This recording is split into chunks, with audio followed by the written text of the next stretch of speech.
Hey everyone, welcome to another live EMS session by Evolve. My name is Yash and I am the community experience designer at Evolve and I'll be the host tonight. Before we start, I just wanted to introduce Evolve to those who don't exactly know what Evolve is. So Evolve is an ecosystem or a product which is initiated by Paperclip Design, by the designers of Paperclip Design, which is based out of Ahmedabad. And with the ball, we actually pursue or we want to gain out like three major goals that we seek. Firstly, it's helping out human beings actually understand design and its role in creating out a better world. Secondly, it's actually to help out designers find their niche and get into their direction and get into something which they really want to do. Largely, it's the community where we want people to be together, learn together, grow together, and yeah, also have fun together. So yeah, let's get started. So basically, most of us have always wondered if at some point what it's actually like to design a product for a team which is global or by a team which is run by people in different time zones, which you actually haven't worked. So global product teams have a whole different format or a different rhythm, I'll say. The feedback loops, the stakeholders, the way you grow from a junior to a senior product designer, in which you basically start owning an entire feature end to end. So tonight we're going global. We're talking about what designing inside global product teams actually looks like and how you can also grow into one. And to walk us through all of it, we have an incredible guest joining us today. Let me introduce Muthu. Uma is a senior product designer at ServiceMax, where he designs complex B2B mobile experiences for field service teams across the globe. Her story is honestly one of the most relatable we've had on. She stumbled through engineering and spent years feeling lost and restless, and only later realized the one thing that lit her up, and that was making complex things feel simple. Now, Chennai gave her the grit, California gave her the skill, and somewhere in between the chaos, she turned into a design career.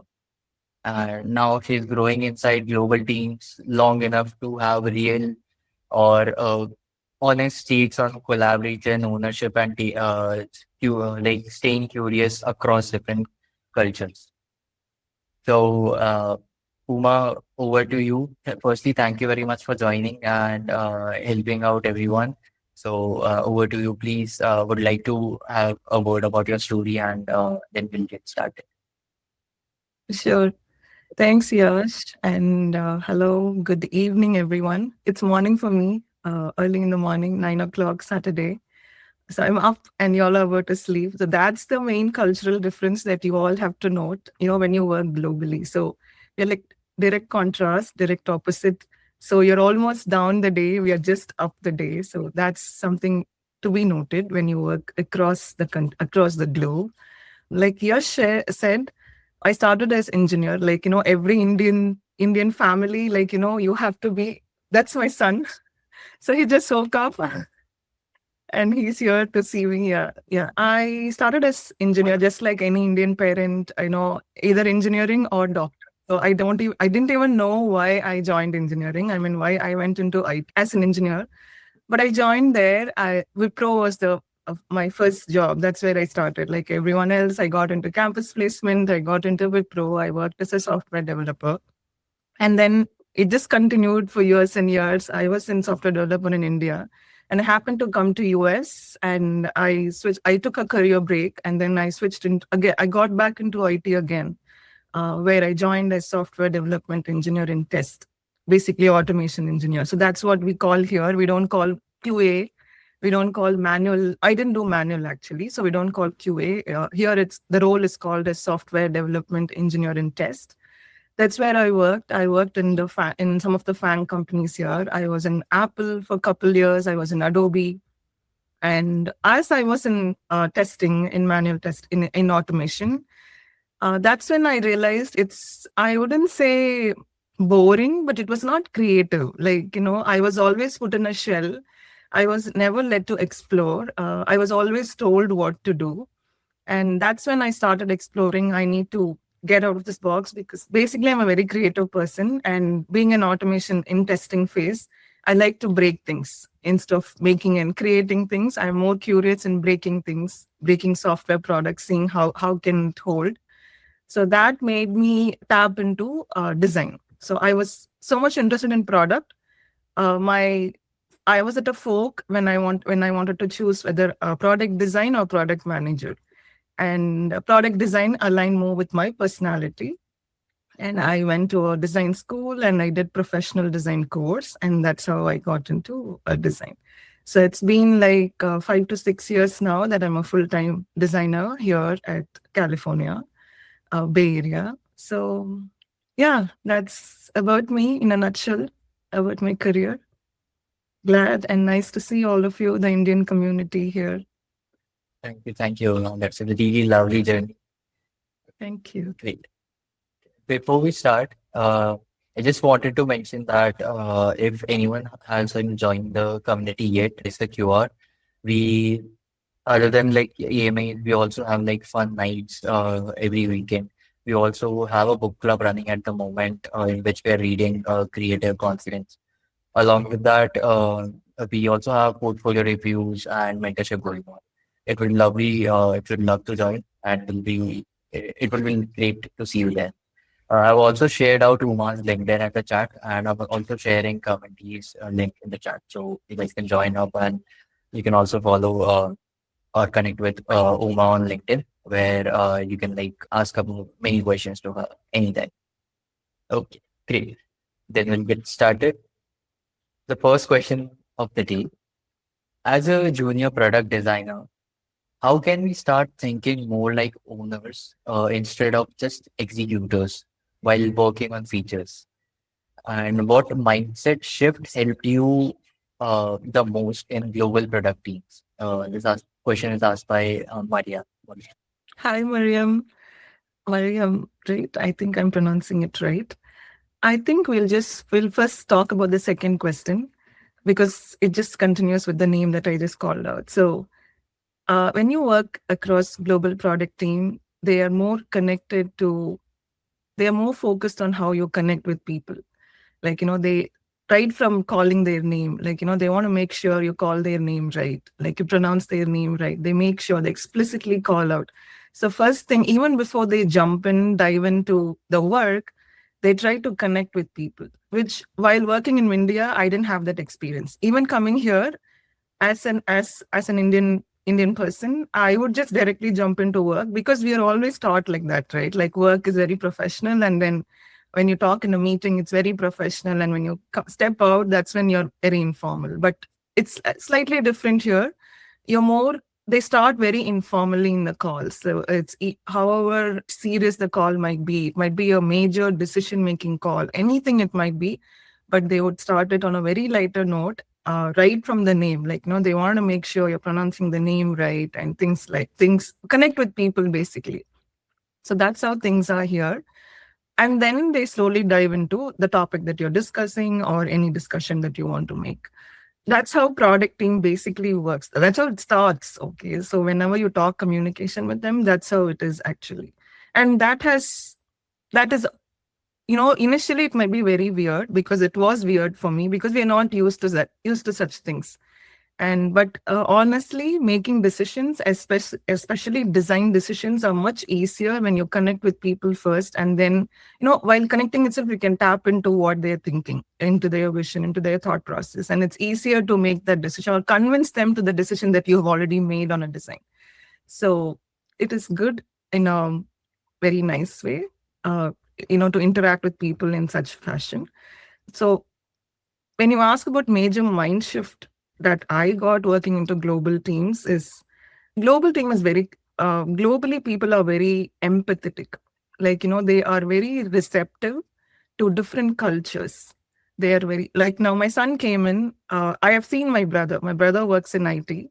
So when I go to India, he's so anxious. Like, he doesn't want anyone to talk. When he's in a call, he doesn't want the phone to ring. He doesn't want my mom to give him a cup of coffee. Nothing like that. But here, nobody complains, and like people welcome. Like, I just introduced my son to you all of a sudden. I didn't expect that he would come, but that's what people welcome here. So you should shift your mind to being a little loose rather than being so rigid and in making any conversations or any casual stuff with them in between your professional work. So that's the major mindset shift that you need to have even before coming into the work front. Okay, now let's come to the work front. So when it comes to design, the major thing that they want to see is question them. Instead of just executing whatever is being told to you, question them. Ask them why they want to do it. What is their thinking? Why did they even the decision? This is what to do. Ask them what made them decide it this way. So they love when you ask questions. It's not that they are going to condemn you. It's not that they're going to judge you. It's that they welcome. That's when they feel we are working collaboratively. So that shift needs to happen, and that will trickle down to your first question of taking ownership. So the moment you start asking questions, you take responsibility, because you ask questions because you're curious to know, and you're curious to give answers, show your perspective towards the feature or product or design. So that is how you navigate from being a junior designer to a senior position, where you take responsibility of things instead of just executing. Execution is someone tells you and you just do that. That's what engineering are doing. The product tells what to do, and engineering does that. So when you shift to a design or a product space, you should be in a space to think and ask and say why. Sometimes you have to give that answer and someone asks. So when you navigate to that side of product, like thinking why should we do this and asking why should you do that, I think that's when you will start slowly becoming or eventually becoming a senior designer, and that's how you'll start owning things. Okay. Okay. Moving on to the next question. Yeah.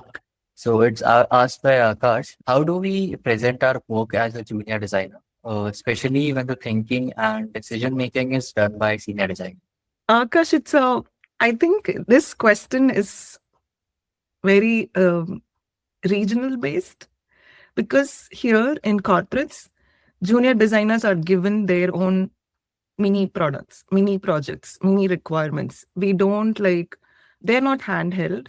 First of all, we guide them, we mentor them, but when a requirement or when a design feature is shared, it's really prioritized and scoped that they are given something minimal that they could do on their own, because otherwise they will not learn. Otherwise, the junior designer cannot learn. The main part of being a designer is your conviction and decision making of a product, because in real space you will not most of the companies have a dedicated research group for you to directly talk about users or research with users and find out exactly what their pain point is. So it's going to be more synthesized of what you hear from different stakeholders and then make your decision with your intuition. So junior designers, at least in global companies, in European and American companies, are led to be on their own. But of course, they will have a guide or a mentor designer to guide them when they are stuck. But otherwise, they are led to fail. They're led to crash down with product managers and then learn. That's how things mostly work. So they will be in a position to make small decisions. Yeah, in India, I know some Indian companies, I know some Indian designers, things are different. Like you're always, you have to pass, not most of the designers directly, make that decision product managers. They have to pass through another loop, like it goes to senior designer and then the senior designer carries that forward to product manager. So yeah, I think, like I mentioned, it's more regional based. When you're in such a spot where you have to pass through a senior designer and then get your decisions through or designs through, my strong recommendation would be try to show variance. As a junior designer, just don't do what you're asked to do. For example, when someone says design a filter, we need a filter feature for a mobile app, for a mobile workflow, and they give you these other fields to have a filter. Just don't do that. Do something that's not asked for. Do an empty scenario, edge case. Do, what if there are 100 pills selected? Always when you work in a real world, when you want to work in an enterprise, you have to think at scale. Your prototype, your designs might start with just 2 fields or 5 fields or 10 fields, but you always have to think in scale as a designer, which will not be called out in a requirement. It'll just be, set of data. We need to show list of table. That's how it would be. But then that number, the quantitative measurement should be thought through by you. You cannot give it, but it should be thought through by you. Like what will happen if there are 100 pills selected? It may be an edge case, but that's where you show that, okay, you have something to say which I cannot explain. When I share something to a senior designer, when your point is very different from senior designer's thinking, that's when you get that loop, or you create your own path to present your decision to the product managers or to another stakeholder very effectively. So always show variance, and also show pros and cons of that variance and why you have those different variants. How I usually used to do, like anything that's asked, I at least provide 2 to 3 variants. I just don't go with one, okay, this is what you asked, this is what you have. No, then where will I show my value? So that's how I see it. So when you want to present your work, show variance. Yeah, I completely align with that. Thank you. Moving on to the next question. So this question is asked by Arjun, and it goes like, what is the opportunity of studying UI UX or product designing in international countries? It's all about visa, Arjun. So lately, if you want to be in America, even for student visa, it's a bit of a hassle. It's a trouble. But if you're not worried, I mean, if visa is not an issue and finance is not an issue, design is great opportunity here because it's already built. It's already very established career in foreign countries, in international countries compared to India. So it has its own pyramid of growth, from junior to senior to design manager to VP of design. And eventually design managers, design professionals can also become CPO, that is chief product officer. So you can also grow into that direction when you grow into C-suite. So the design career is well established in international countries, and you get a lot of scholarship, lot of stipends, just like any other engineering master's degree here in America. I can speak specifically to America. I'm not very sure about European countries, but for United States and Canada, yeah, and you have a lot of financial guide opportunities. I mean, help here, where you can sign up for scholarships, and so many colleges offer scholarships. There is a dedicated bachelor's degree as well, if you don't know. So it's called HCI, Bachelor of Science, HCI, Human Computer Interaction. And you could also do master's, and there are also certifications. So I did certification. I didn't do master's because I already have master's. So, and I didn't want to spend like 2 years of time again studying. So I did certification, which is like boot camp. It's very intense. So I had to take a career break, and I did complete full-time certification program for 6 months and 2 months of internship. So this was during COVID. I know things are changing a lot now, a lot of fast at speed, but the design opportunities are always there here compared to India. Thank you. Abhishek is asking certification topic and platform, like the certification that you did. The certification I did is UI UX for product designers. I did that from a design school called General Assembly here in San Francisco. And then I did AI for UI UX and product designer from Stanford University here. So these are the 2 things that I did. Platform, one was hybrid and one was online. Moving on to the next question. How do global product teams actually work? Time shift, time zone change. That's the first thing you have to keep in mind. And you should be open to different forms of communication. Figma comments, chat messages, email comments, email messages, sometimes even videos. Like you have to do your workflow, do your design, and then share a video recording to the product managers or any stakeholders across the world. Because if you're working in a company where your engineering team or your product manager is across three different time zones, it's very hard, especially if you're from a design, if you're in a team where you are in, let's say you're in America, your product manager is in India, and another product manager or an engineering team is in China. The common time to find among these three zones is very, very hard. It's like one of the country will fall always in a very weird time zone. Like it would be like late in the night, or like, 6 p.m., the family time, or like 8 a.m., where you have to get ready for school and other things in the morning. So one of the country will fall in a very difficult time zone, and you should be okay accommodating it. At the same time, draw strict boundaries.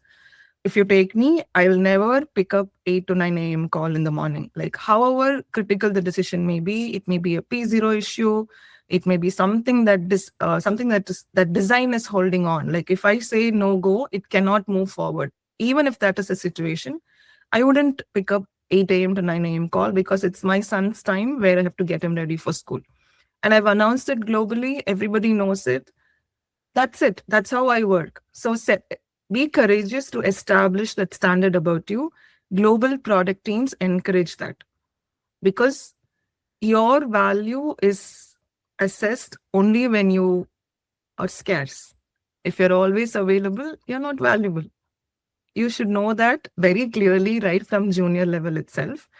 I'm not saying we should be arrogant, but we should be very upfront and clear that you're available in so and so time, and so and so time it is your time. So just be clear, just be polite. That's the first thing you need to do when you're working in global product teams, because otherwise it's very easy to burn bridges, because you would emotionally get exhausted. If you take my personal example, I work with product managers in India, and I have an engineering team in India. I work with product managers in Europe, Italy, and I have an engineering team in China. So I have to be available in the morning, like 7 a.m. time zone for China team. I have to be available in the night for India team. And I have to be available mid-morning for European teams. So I will be exhausted. By end of evening, by end of night, most of the times I would be exhausted. Sometimes I zone out. Sometimes I check out in my meetings.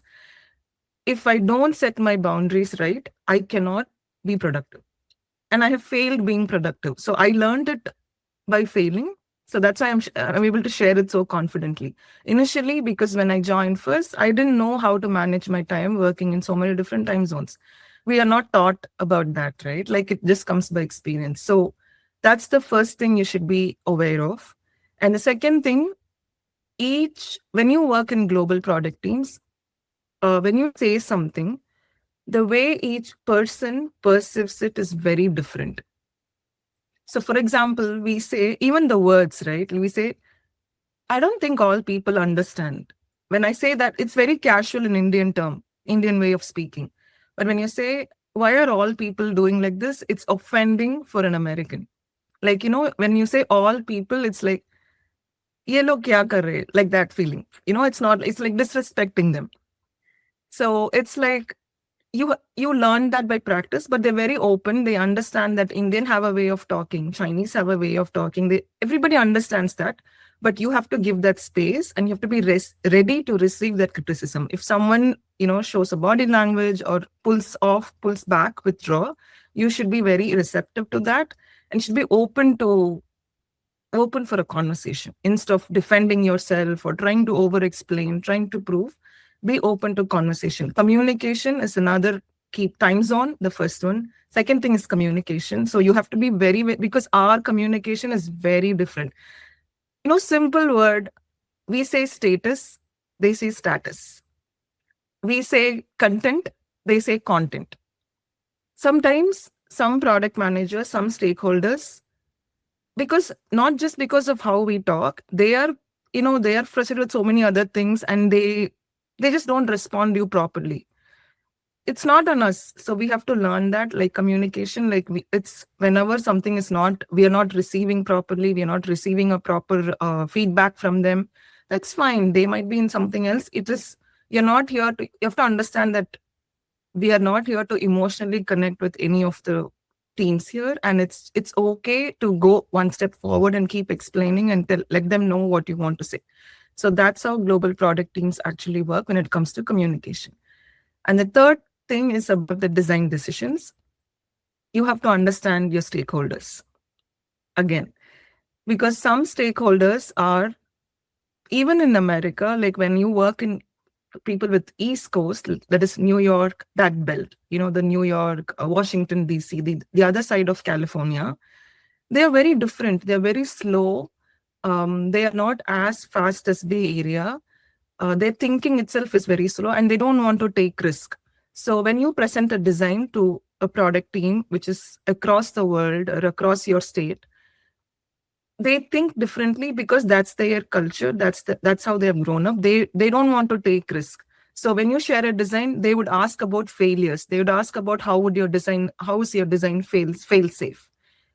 But when you work in Bay Area, when you work with product managers in Bay Area and California belt, they're like super fast. They're okay to fail. They're like, let's see, let's figure out, let's test. So you have to be adaptive. At the same time, not compromise on the product. Same time, when I work with India team, India product managers, they always try to please what Americans want. I'm like, no, Americans are looking to what the global people want. They're not looking to what they want. So let's expand ourselves. Let's think about differently. Let's not just restrict ourselves to Western countries. So that's the bridge, or that's what you need to learn when you work in a global product team. Yeah. So time zone, communication, and the cultural difference, which also trickles down to product. Yeah. Okay. Moving on to the next question. How to build strong design skills? That comes by experience for sure, like any other skills. How do you get the experience? I would just summarize in 3 words. First, observe. Okay. Any product that you use, like, Facebook, you're buying, shopping something in Amazon, Etsy, eBay, whatever, or you're booking an appointment for your doctor's visit, anything you do in your daily life, observe. So being a designer, I started getting that naturally as my second nature, because as you work, when you stumble, you try to do some competitive analysis. You try to see how other products are done, right? Start inculcating that slowly in your daily, as your second nature. So whenever you do something, just observe. You don't have to judge. You don't have to say whether it is usable, whether it is difficult, easy. Don't go into that, but observe. Observe how different things are done and then apply. When you observe, just have that in back of your memory and start applying it when you do your real work. And your actual design skill, the main part of your design skill is when you iterate. First time when you apply, it will be a crappy design. Even today, even now, even yesterday, like I handed off a design. I said design complete to my product manager, but she left bunch of comments in Figma. And then when I did this a couple of days ago, and when I looked at yesterday, I was like, maybe I could have revised this with a little more hierarchy. And I changed the visual hierarchy a little more. So iteration is never ending. Until you die, you will keep iterating. And that's how. So when I myself see the designs I developed 2 years ago, when I see that today, I'm like, my God, I developed such a crappy design. That's how I see it. Because the skill, you get stronger and stronger every day. You get cleaner and cleaner every day with your design. So how you keep building? Iterate. Keep iterating. And be okay to fail. It's okay if somebody said, I think Devalika, am I pronouncing it right? She was saying, in the beginning, she was saying, I get bullied by engineers and it's better I'm in a team where there are, other junior designers. It's okay. It's okay. Let them bully. Otherwise, how will we learn? So it's okay to fail. Take that as constructive feedback. And being a designer, you have to be open to take feedback, critique. Nobody is, when someone says you're doing a good design, your design is nice, you will never build strong design skills. You should get pushback. in my early design career days, I've got a lot of pushback. And even today I get. But when I say about a lot of pushback in the early career days, it's like they put you on the spot directly in a team because that's how you will own. That's how, it also trickled on to your first question of how to take ownership. I'll share you one simple example. So when I developed my first, in initial days for one of the product, when I developed filter, in the filter model for mobile, I extensively work on mobile products. So in the model, in the filter flow, the buttons I used was save and cancel. And I was challenged in the grooming meeting where we do design walkthrough and all that with engineers. It would have been told very simple, like instead of save, could we change the button text to apply, because it more resonates with the filter action. But I was like asked a question, why did you have save? What is the meaning of save? At that point, I was like, I didn't know how to answer when someone asks me what is the meaning of save in a meeting where there are 20 people. So people question you that way, people question you to that level. So initially I was like thinking they're really trying to corner me. They're literally, because I was the only designer there, they're trying to corner me, or trying to say design is not really clear, design is not thought through, things like that. Later I understood that they are also trying to check my thought process, understand why I did that. Even they are coming from that place. So that's how, be open to fail, be open to receive very, very critical feedback. It might be a simple thing, but it might be questioned in a very hard way, because even they are trying to understand. That's how you should learn at the end. So yeah, be open to fail and iterate. That's the only way. There is no other shortcut to build skills. Okay, moving on to the next question. So, what skills will make a UX UI designer truly valuable and hard to replace in the age of AI? Mahita has asked us this question. Hi, Mahita. Welcome to the world of AI. Yeah, AI is going to be, normalized very soon. That's how at least we see here.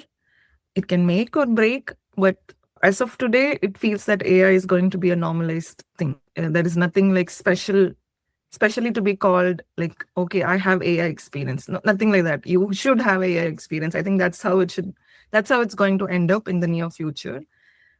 What skills will make a UI UX designer truly valuable? I think I just touched upon few things. Conviction, you need to have a real conviction of what users will do, because as a product manager, they are going to think mainly about the product in business angle or in a customer angle. When you work in B2B, it's more about another customer than the actual user who is using the product.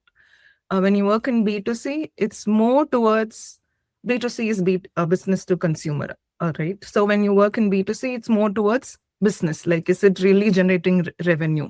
Is it going to really help my business? That's how that's the angle that they would see first as product managers. And engineers are always about feasibility and bandwidth. Can we do this? Is it feasible? Is it extra work? Is it like, can I reuse the components? I don't want to do anything new. I don't want to go out of the box. That's how engineers are going to come across most of the times.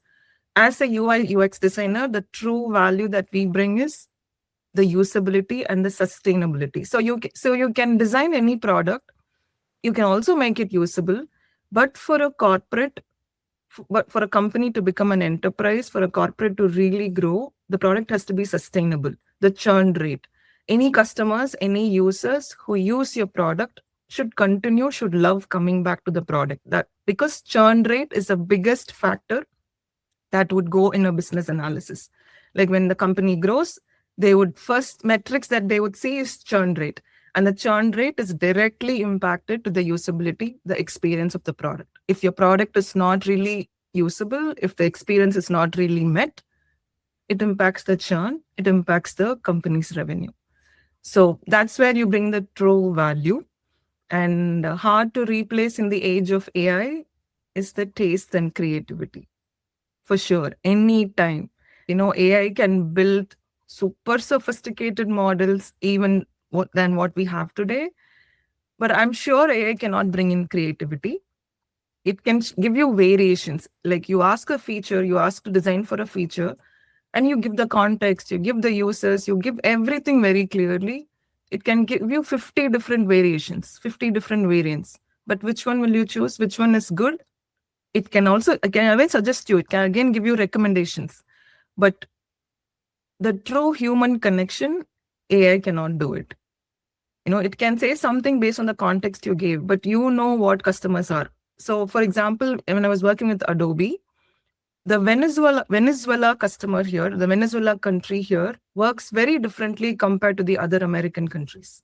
So AI could never predict that. AI could never say that. When I ask things, it just says about globally, it just says on a global context about American countries.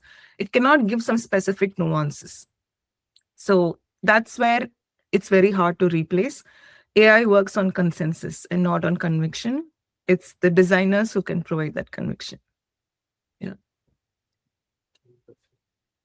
Thank you for the lovely answer. Moving on to the next question.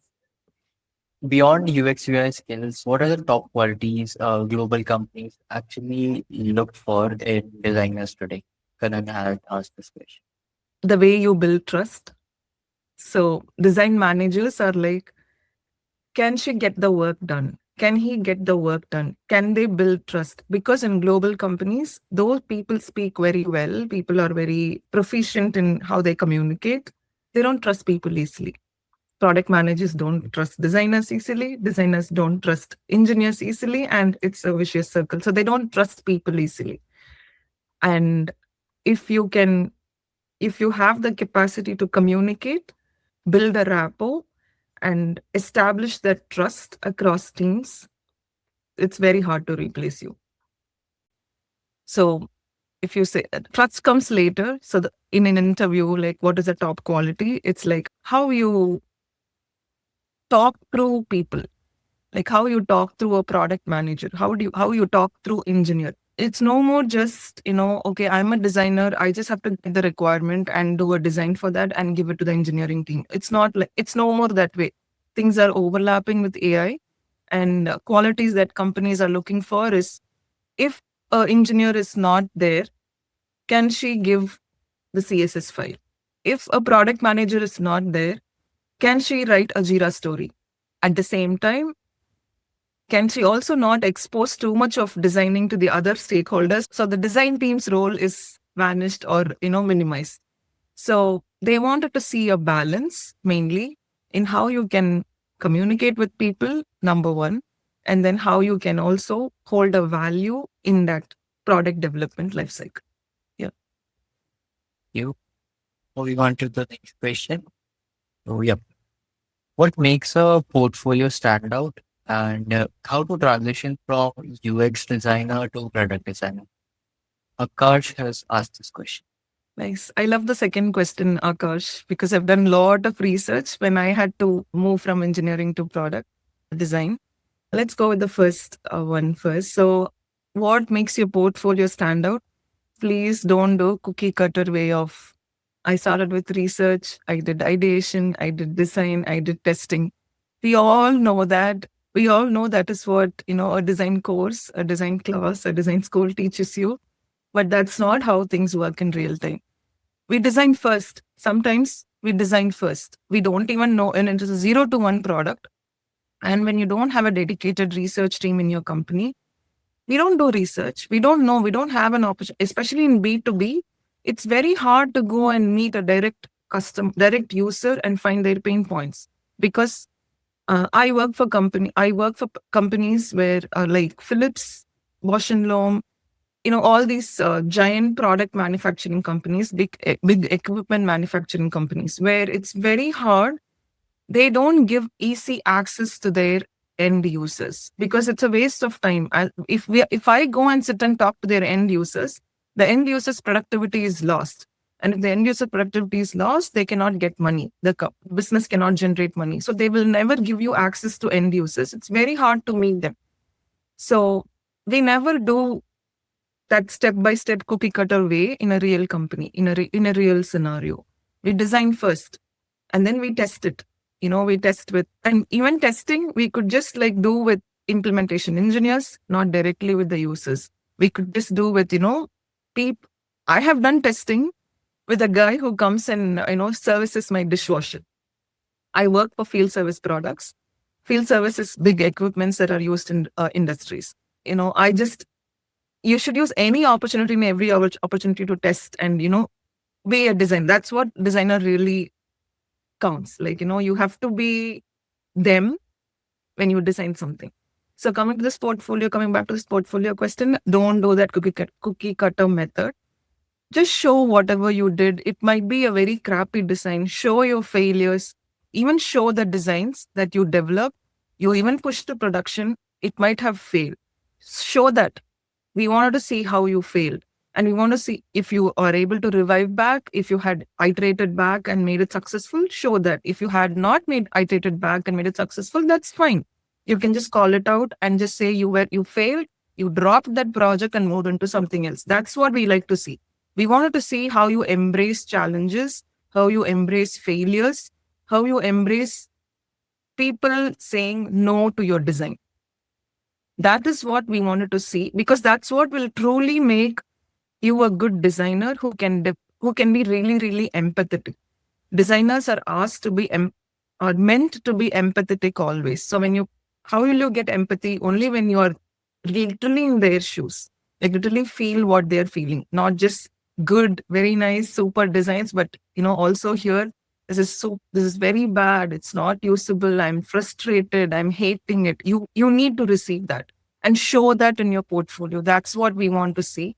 That's what any company would want to see when I'm in the hiring team, and I outright reject portfolios that says ideation, research, ideation, design, testing. I know they don't have real experience when I just look at it. Even if you're like fresher, you still haven't got into corporate, or you still don't have an experience. When I was a fresher, when I joined, you can take this example if this resonates. When I didn't have a perfect design experience, when I was in engineering and trying to migrate, I used to take this to a 100-day design challenge.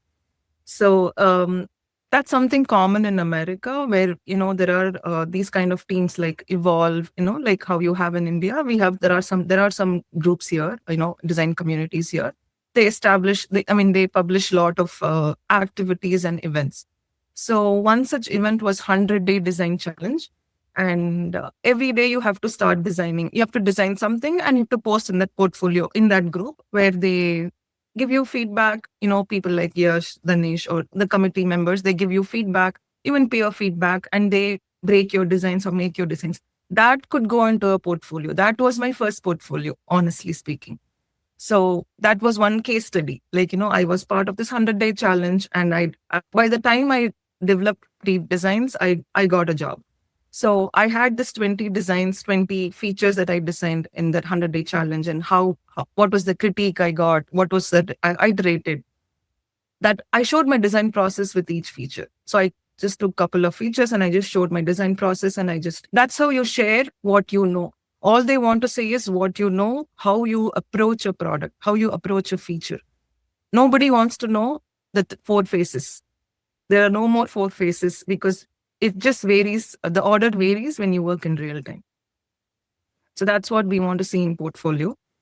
Hope that answered. I hope it was not a very long answer. How to transition from UX designer to product designer?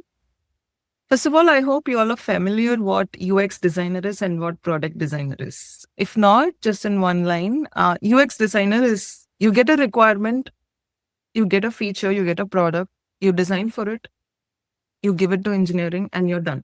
That is UX designer. Product designer is, you get a feature, you design for it, you hand it off to engineering. Engineering implements, you see how they implement it. It goes to the customer. There is a launch phase.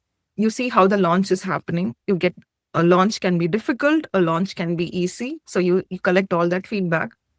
Then customer uses it, the end users uses the product. You see how they are using it. If you had not recorded any metrics, you gather all that point, you start recording the metrics, you start getting the feedback from customers. You bring that feedback to the team, to the company that you're working, to the product managers that you're working. You prioritize like what is important feedback to be addressed, what could be like, go in next release, or what could be the product could make that decision. So you share that information, you make that analysis with feedback, share it with product managers, and the loop again continues, the iteration again continues. So that full cycle, 360 degrees product design. So this is what UX and product is. If you want to transition to product, you should be willing to accept or face engineers, because engineers are very difficult part in getting the product out. For a designer, I would always say design is design is not what is in Figma. Design is not what you design. Design is what is getting implemented. So if you have that grit to push the engineers to design, to build what you implemented, then you become a product designer. Again, there are situations where you have to pick your battles. Like, some things you have to let slide. You have to let go in the ease of engineers. But some things you have to be strong. You should know to say in a way that they will take it and implement. If you can do that, that's how you become a product designer. Yeah. Thank you for that lovely answer. Okay, coming on to the live event section. You guys can drop your questions in the chat or unmute yourself and you can ask your questions. Firstly, we'll take an advanced question. As a fresher or entry level UX/UI designer, is it a good idea to join a company where there is no existing design team or senior designer? What are the pros and cons for career growth? It is an opportunity. Instead of thinking that is it a good idea, just take it as an opportunity. If everything works out well, if you have a good team that's really supporting you, you would grow, obviously. If the team is not really supportive, once you join, if the team really expects you to excel like a senior designer, it would be a learning. You will still learn, you'll still get that experience. So take it as an opportunity, I would say. And I would always, when I was searching for a job, migrating from engineering to design, I was open to try companies where there is only a single designer, a solo designer. I was open to try because I want my foot in. Your goal should be very clear. Is your goal getting your foot into the design world, or is it to play safe? I would say get your foot into the designer. It's okay if you fail, but you got your foot into, get your hands dirty. That's the only way to grow as a designer, because design is something very visual, right? Like people see code is always sitting behind. Nobody knows why you're getting a 404 error, right? But design is not like that. It's on the face. Everybody sees it. And that is what design is. If you're okay to work on something that everybody is seeing it, be okay to face all the critics that you're going to get for it. Right? And it's okay if you fail. I would say take it as an opportunity and try getting into places where you are the only solo designer instead of a team already existing. If a team already exists, that's good. That also has a problem. Along with the other stakeholders, you should also know how to navigate your design team, right? It's like an additional burden for you. So you're, like you all mentioned, it's very hard to get into that ownership phase from execution phase. You will be in the execution phase for a very long time before you get into the ownership phase when you enter into a team where there are already designers existing. Okay. Moving on to the next question by Harshita. So, how is it in the US for freelancers as a fresher UX UI designer? For a fresher, see, if there are paid projects and non-paid like NGO projects, so there are a lot of opportunities like that. Like I said before, since design is already an established career here, it is easy to get that visibility. Like you don't have to really, even today, working with the mindset with Indian teams is design is not important. If I know what the requirements are, I myself can put a button, I can put a icon, I can write this whatever description you give. That's how even today, even in my company, like few of the engineers think like that. Still, there are people like that. I'm not saying they're bad, but the exposure of design, the need of design, the value of design has not grown equally in all the places. But here in America, it's well grown. People know that very well. And getting opportunities as a freelancer, as a fresher, is easier compared to India. But if you come to money aspect, it's a challenge. There are paid projects, there are non-paid projects, and there are a lot of it's hard. In one word, it's still hard. The money part as a freelancer for a fresher is hard because you haven't established yourself yet. You don't have any designs that can talk about you, so it's little hard. Okay. I hope this answers your question. So, question by Sanmok. It has been 2 years since I worked as a UX UI designer. I have been doing gig for the past 2 years, specifically focusing on branding design. Given this background, how should I go about restarting my career? So you want to go back as a UI UX designer? Is that what you mean by restarting my career, or you want to get into product design? If it's former, if you just want to get back into UI UX designer, you need to think differently. Same thing applies for product designer too. But UI UX designer, you need to think differently because branding is more about you're not thinking about workflows in branding. But when it comes to UI UX or product design, you have to think about workflows. You have to think about systems. It's not just logos or advertisements or things like that in branding. So your thinking itself has to change. You have to know what a user wants to do, what is his pain points. Your thinking has to shift when you come back. How would you show that in paper? Like I mentioned, so many ways, like, start doing some challenges, take some workflows, start doing some challenges. If you don't have an opportunity, if you're already in a company, shifting within the company is easy. Do shadow projects. If you're already a branding designer in a company, shadow a UX designer, shadow a senior UX designer. It is an extra work for you. You have to put an extra effort, extra time. But if that is what you want, shadow a designer. I did that when I was doing engineering. It really helps. And it's very easy. I know some designers who migrated from branding team, marketing team into our design team. So they shadowed us for some time and we also got to know about them. And that's how it's easy to get in. But if you're not working in a company now that has UX team and you want to jump elsewhere, you need to show something in paper. You need to show, and now it's not just portfolio. You have to show some with AI and all this magic. You have to show some extra stuff to people for them to really, for them to feel that you're credible. So that's how, first thing is mind shift. You have to think in workflows and systems. That's the first thing. Yeah. I hope that answers your question. Okay. So next question is by Samriddhi. Are there any UX design job portals where I can find entry level fresher job openings in the US? I'm currently starting my career as a UX designer and actively applying for jobs. For entry level, yeah, there are some entry level, more than entry level is startup level jobs where there are startup level websites, portals where you can apply. Entry level, not a lot, even, but after with AI, it's been reducing a lot because I myself have developed an AI assistant for me where all the what all the junior designers can do. I've developed an AI assistant for me. So there is, in one word, it's really hard to find an entry level job in any of the portals. There are a lot of portals here to find jobs. You can find senior level or mid level, but entry level is really, really hard. But there are few. I can share some links that has some opportunities. Yeah, that will be great. Okay, one more question. So, when by Akansha, so when one is taking ownership of a project, how should they validate their design decisions?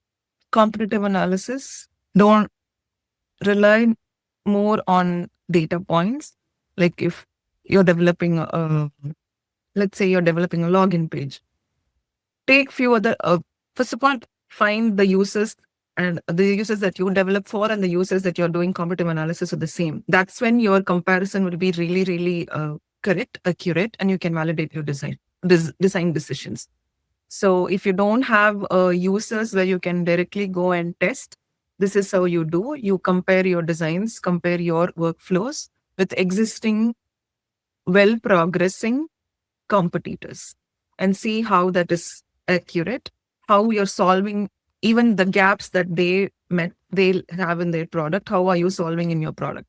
So when you can bring that difference, when you can show that in your product, that's how you validate that you're doing the right thing. And also have a recovery mechanism. So many times I have a very basic approach. Let's expose that to the user and then let's iterate on more. At the get-go, don't give a complex flow.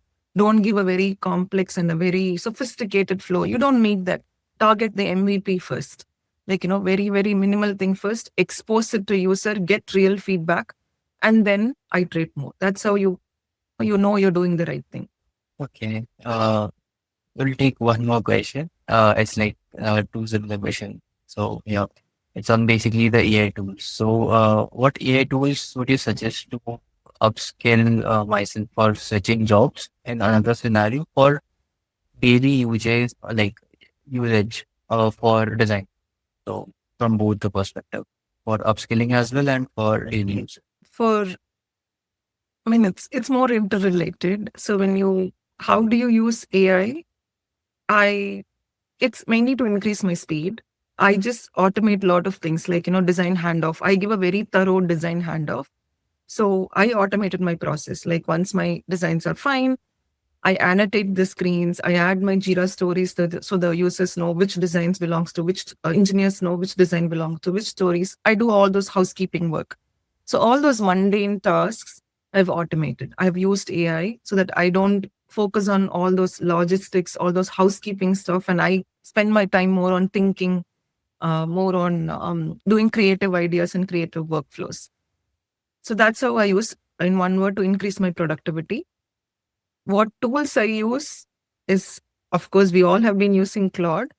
I also tried some tools I also tried a workflow where Claude is not the primary person, because Claude is just a tool. I think Claude is, everybody is focused only on Claude.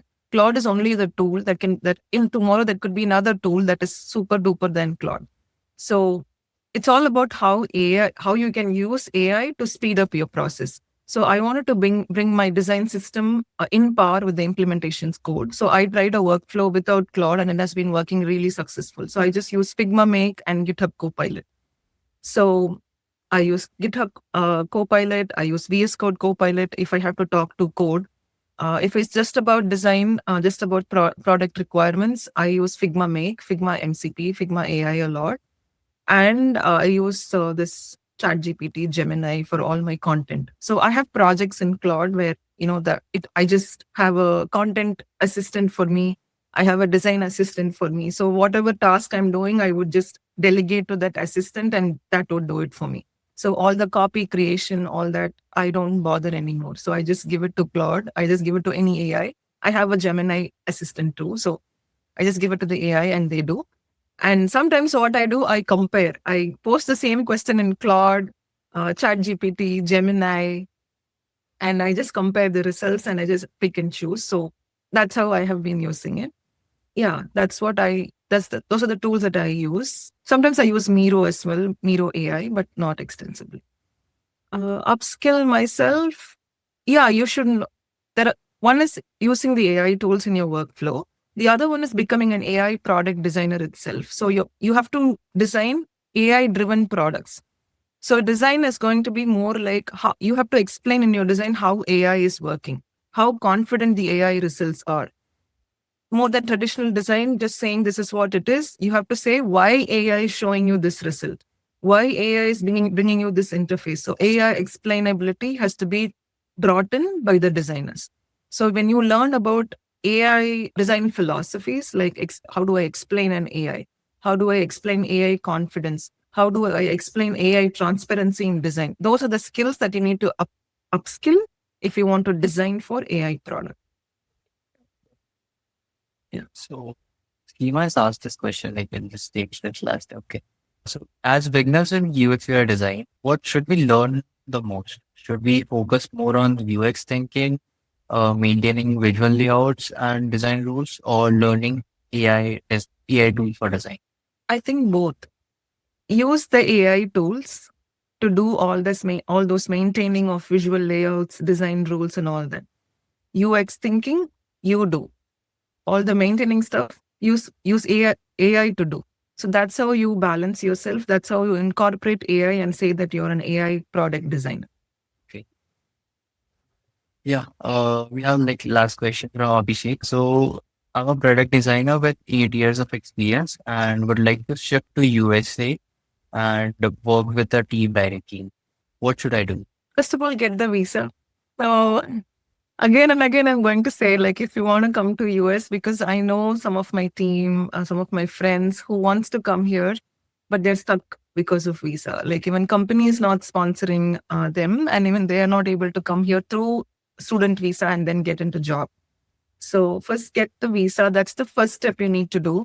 Once you get the visa, once you have your no, you already have your experience. Once you get the visa, it's really hard. It's really easy. Another route to come to US is look for companies that already has a headquarters in US, already has an established design team or a design or the product team, product development team in US. So, for example, Adobe.